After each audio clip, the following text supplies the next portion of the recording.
Hey guys, what up? This is Dr. Man 33 bringing you the second episode of my Resident Evil 4 Let's Play. That's right, now we're finally getting into the game action, but however, before we get into this game action, I am actually going to explain a few things. First of all, the first episode might have been a little bit confusing.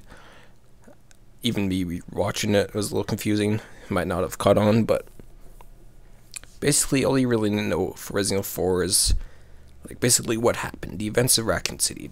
The fact that, they're unsure what was happening. They figured out it was the T-virus, the Umbrella, created that, sent this outbreak of mass zombies coming out. So, just basically, and, what kind of happens, sort of Leon just coming on his first day. That was for Resident Evil 2, obviously. And, meeting up with Ada and all that kind of stuff, and they were making out alive with Sherry and all that. Or maybe that was Resident Evil 3. But anyways, that's just kind of the base points. Anything comes up during a game that might make a reference to a previous game, I'll let you know, and I'll let you know what they mean. But for the most part, you gotta know that what happened to Raccoon City and it got nuked. That's pretty much all you gotta know. Just the basics of what happened in Raccoon City with Umbrella. And Wesker was a double agent for Umbrella, and all that good stuff. So, anyways, we're now back at it, Resident Evil 4. As some of you might know, there's actually multiple versions of this game, actually. There's the GameCube version, the PS2 version, the Wii version, and the HD PS3 version. I think that's all. There's also a mobile one, but we're not going to get into that.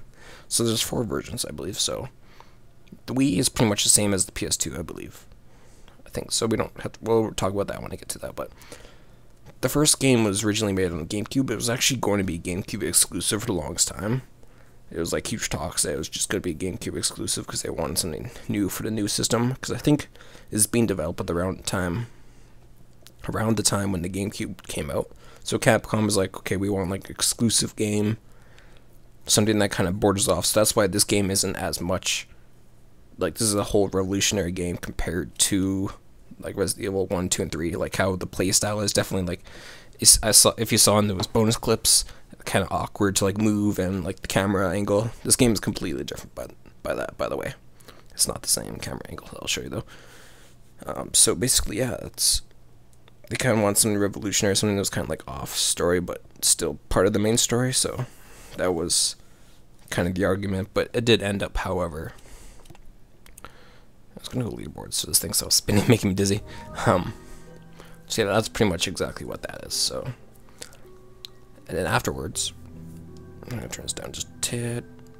Oops, that's turning it up. Okay, so the difference between the two versions is the GameCube version is very nostalgic. It feels very raw. Feels like it pretty much will feel the best when you play the game. So, if I was given a recommendation what to buy, it depends on your gaming style. Depends on what you like in a game. Depends if you want the raw feel, the nostalgia, kind of for example HD collections. Would you rather play Jack and Dexter or Ratchet and Clank? On the PS2, obviously feels nostalgic, feels better, kind of controls maybe, use the controls. Or would you rather play an HD remix, HD remake, or a port to a different console? So it's kind of that sense sort of way, just like any other game. But if I were to give a recommendation, if you want that really nice original feel, definitely suggest getting the GameCube version.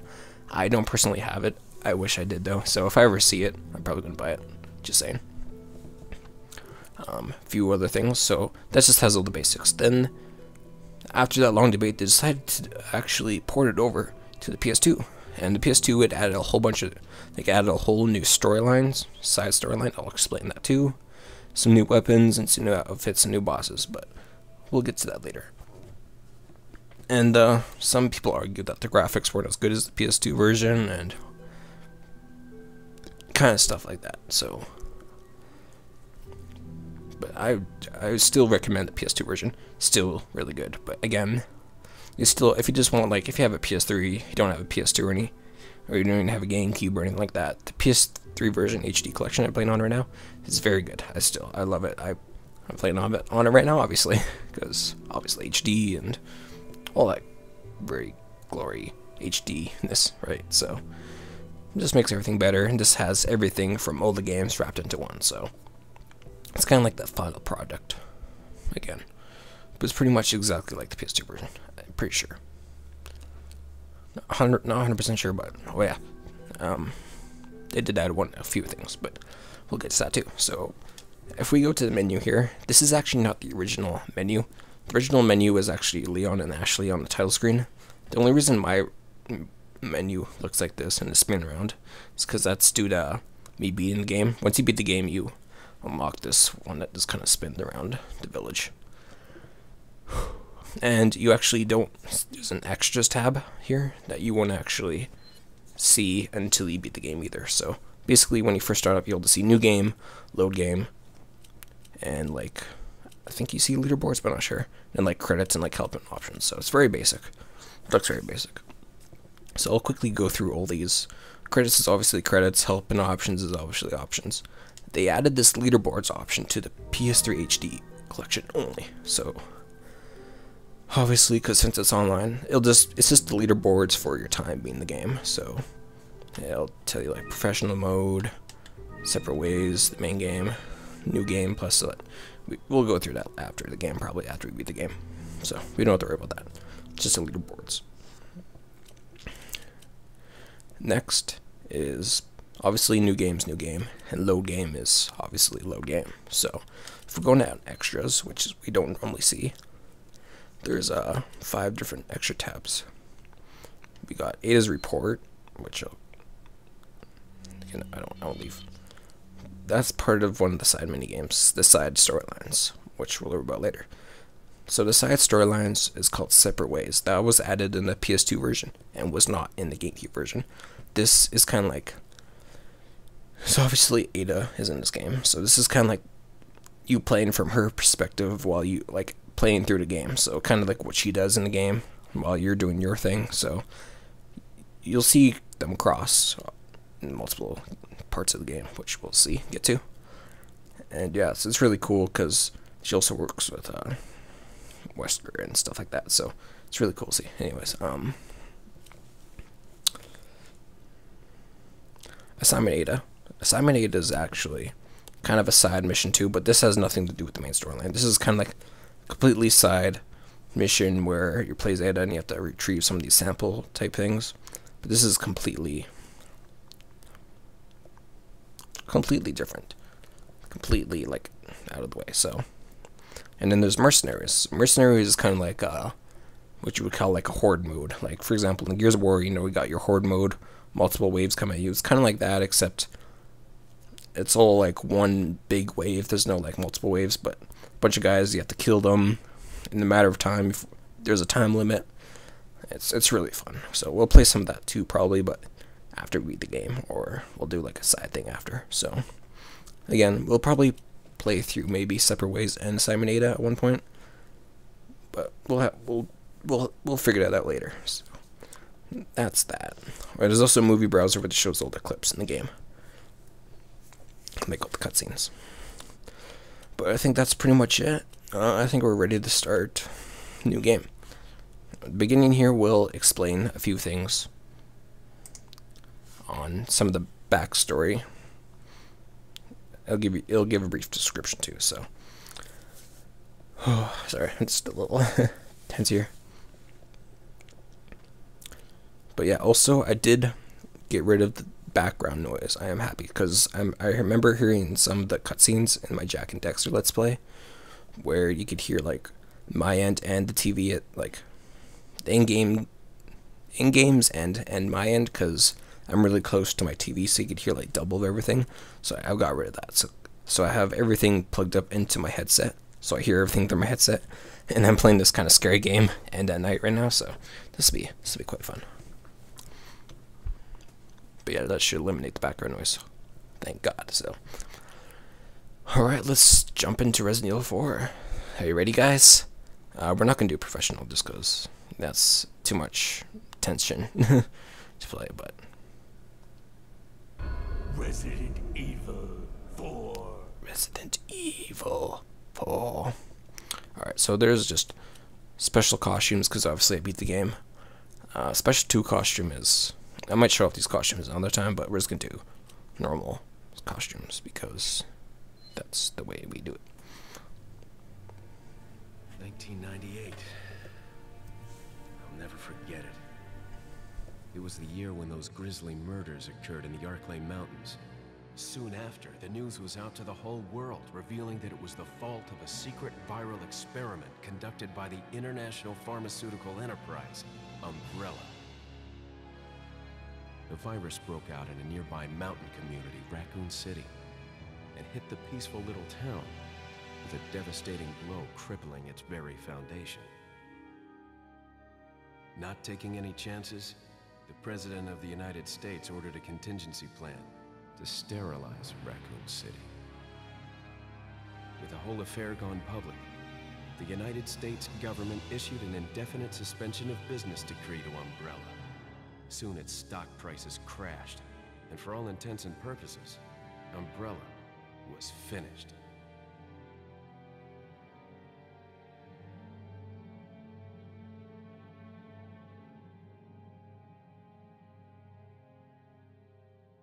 Six years have passed since that horrendous incident.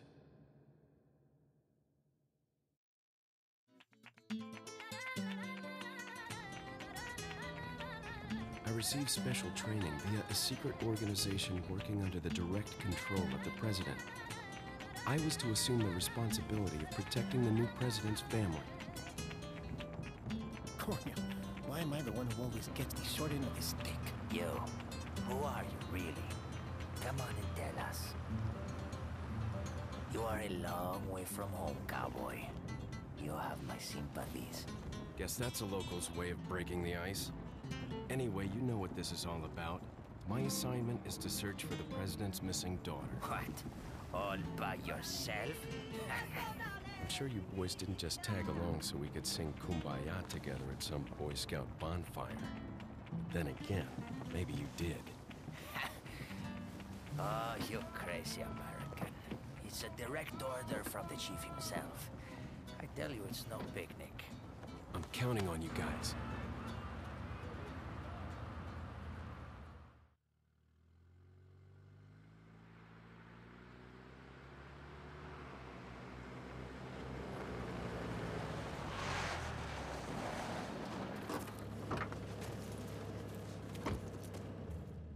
It was right before I was to take on my duties of protecting the president's daughter when she was abducted. That's the ultimate reason I'm in this lonely and rural part of Europe. According to our intelligence, there's reliable information about a sighting of a girl that looks very similar to the president's daughter. Apparently, she's being withheld by some unidentified group of people. Who would have thought that my first job would have been a rescue mission?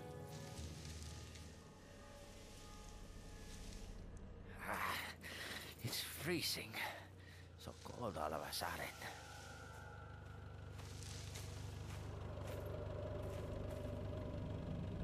Must be my imagination. Sorry it took so long.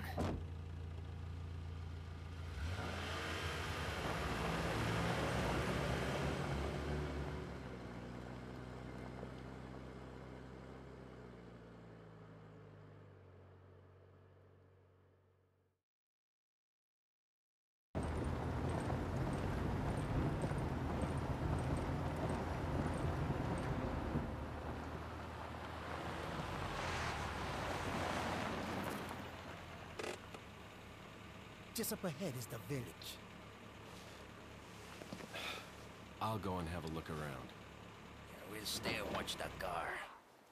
Don't want to get any parking tickets. Right. Parking tickets. Good luck. Jeez. Who are these guys? Did you say something?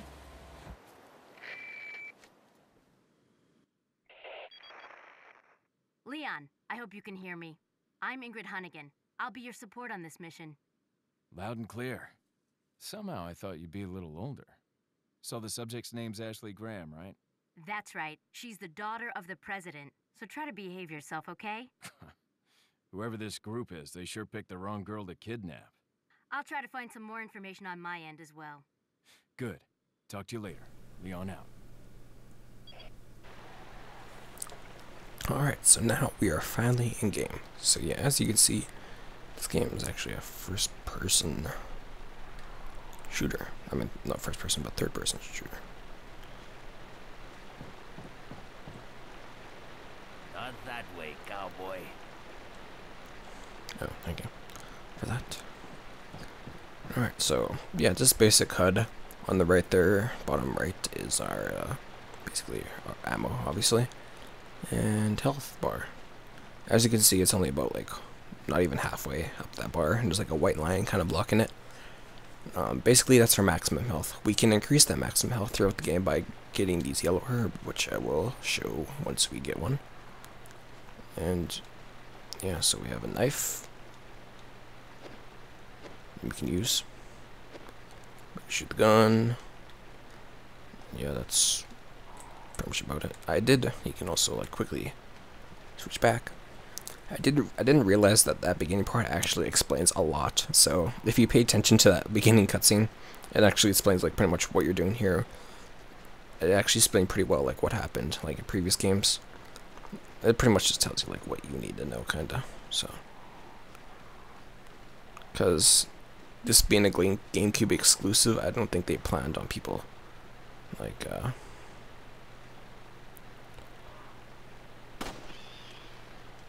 alright.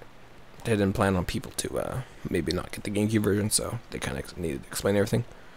So now this drops. These drops are pretty much what we get. So we got 100 pestas, I think that is. I think that's Spanish money. I think I'm saying that right. Pistas. I think, I'm not sure. But anyway, this is our inventory. So we got a first aid spray, which will heal 100. I mean, like 100 full HP and all that good stuff. So we'll use that unless we're like really need it. Obviously, handgun. With the handgun, you can equip it from inside your inventory. Well, that's how you post and equip weapons. You can examine them. It'll tell you like the firepower, the firing speed, reload speed, and capacity. We can upgrade that later points, which we'll figure out later too. Again, there's a handgun ammo, so we have 20 bullets plus 9 in the gun, so we got like almost 30 bullets, but I shot one just to kill the bird, get some money. There's treasure and key items. We'll show off more of that when it comes. There's a map, which is really useful. Tells you like all the save states, and kind of like it'll tell you like where we need to go, destination. So it's really handy. So you'll never get lost, pretty much. Thankfully, and it'll tell you like doors, which doors are open, which doors you can enter, and kind of stuff like that. So there's also files. There's a bunch of files throughout the game, which I'm not exactly sure. I'll pick up a bunch of them, but a lot of them kind of foretell like what's going to happen in like later on in the game or coming up in the game. So maybe like if there's a new enemy, you might find a file just before that area saying like, oh, there's this enemy that's like crawls and shoots acid or something, and the next area you see something that crawls and shoots acid. So it's really kind of helpful for that. So info on Ashley Graham, age 20, daughter of the United States President. She was kidnapped by an unidentified group while on her way home from her university. Kidnappers' motives are still unknown. Only a handful of people know about this kidnapping. So the reason Leon is here is because he's actually, like, as you heard, direct control, like, not direct control, but he works personally with the government of the United States. This is actually his first assignment, as you heard him say again. So this is his first day, like, twice that something bad's gonna happen to him. So the guys, intelligence know where they are, kinda, somewhere in Europe. Very few leads, and everyone's kind of investigating. So yeah, basically, you're trying to find the daughter's president. That's your main goal, your main reason. That's why you're here. So yeah, this is Hunnigan. She's your helper. And then there's playing manual, which we don't really need because obviously I already know how to play. Oops. Alright, so that's pretty much it. So again, I'll try to get all the files as best I can, but for the most part.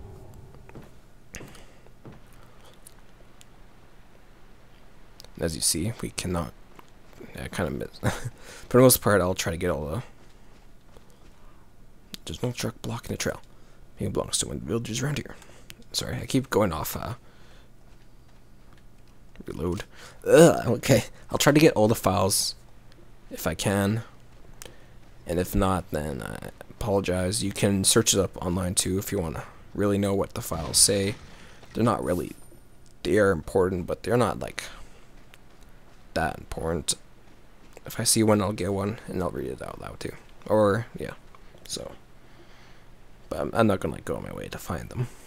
But yeah, so we have to enter this creepy house, which we'll do on the next episode, guys. So next episode, we're gonna enter the madness